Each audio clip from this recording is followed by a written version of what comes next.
সত্য।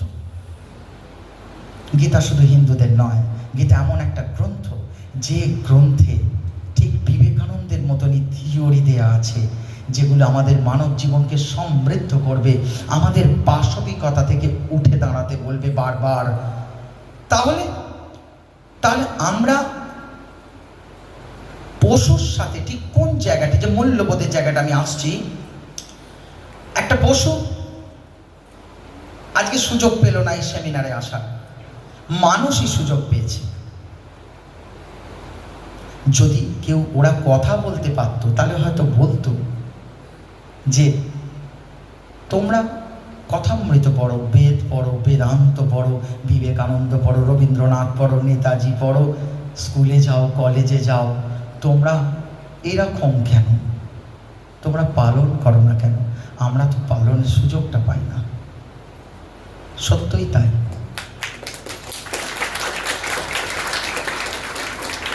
তাহলে একটা পশু খায়, আমরাও খাই, ওরা ঘুমায়, আমরাও ঘুমাই,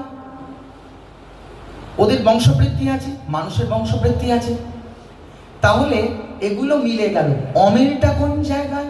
হ্যাঁ, ওরা লেখাপড়া জানে না, তাই অর্থ উপার্জন করতে পারবে না। তাহলে অমিলটা কোথায়? অমিল হচ্ছে একমাত্র মানুষই এই শিক্ষা গ্রহণ করতে পারে, আর পশুটা পারে না।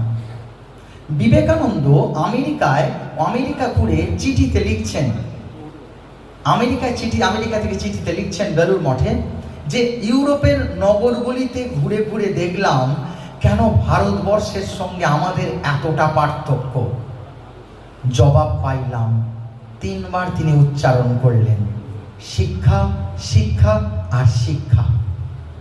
ভারতবর্ষের সঙ্গে অন্য জাতির পার্থক্যটা শুধু শিক্ষা।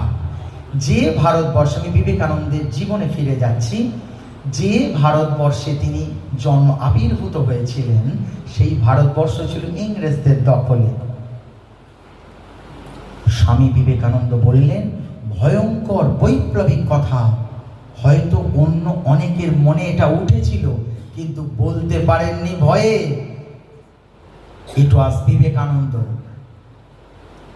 যিনি দাঁড়িয়ে বলতে পারলেন যে হ্যাঁ, আগামী 50 বছর অন্যান্য অকেজ দেবতাদের সমস্ত সানায় তুলে রাখো, এখন একমাত্র দেবতা হোক আমাদের মাদারল্যান্ড, ভারত ভূমি, একমাত্র এই দেবতাই জেগে থাকুক আগামী 50 বছর। 1897 সালে বেলুড় মঠের মাটিতে দাঁড়িয়ে আছেন। একজন জিজ্ঞাসা করছেন, স্বামীজি কবে আমরা স্বাধীন হব? স্বামীজি একটু তাকিয়ে বললেন, স্বামীজি তো দেখতে পেতেন যা যা বলে গেছেন তাই ঘটছে। 97 সালে দেখে বলছেন, আজ থেকে ঠিক 50 বছর পরে ভারত স্বাধীন হবে। কিন্তু স্বাধীনতা আজ আসুক কি কাল আসুক, কি এসে যায়? স্বাধীনতা যে রক্ষা করবে তোমরা, সেরা মানুষ কোথায় তোমাদের দেশে? তাই না? মানুষ কোথায়? কামারপুকুরে এক ভদ্রলোক কাঁদছেন, বিশ্বনাথানন্দজি মহারাজ পাশে বসে আছেন। তো মহারাজ বলছেন, ব্যানার্জি বাবু কাঁদছেন কেন?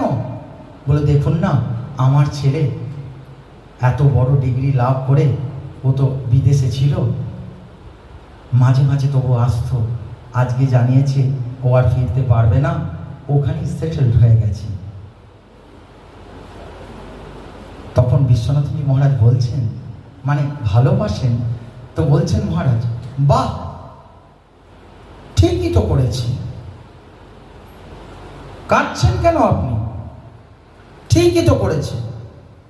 ব্যানার্জি বাবু চলুন তো একটু ছোটবেলায় ফিরে যাই। আপনি শেখাননি বিস্কুটটা একলা একলা খেতে?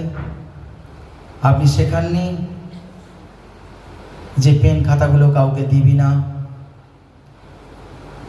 আপনি তো পাড়ার কারোর সঙ্গে মিশতে দিতেন না। আপনি পড়ার টেবিলে বিবেকানন্দ রাখেননি, ধর্মের লাইন দিয়েও নিয়ে যাননি। আপনি শুধু তাকে বুক ওয়ার্ম করেছেন। মানুষের প্রতি সহানুভূতি, ভালোবাসার দিকগুলো আমাদের ঠিক হয়নি। তাই ও স্বার্থপর জীবনটা দেখেছে যে পড়াশোনা কেন করব? টাকা রোজগার করব। টাকা রোজগার কেন করব? না, সুখে থাকতে হবে, নিজে সুখে থাকবো। আমি আমি আমি, এত আমি, স্বার্থপর আমি।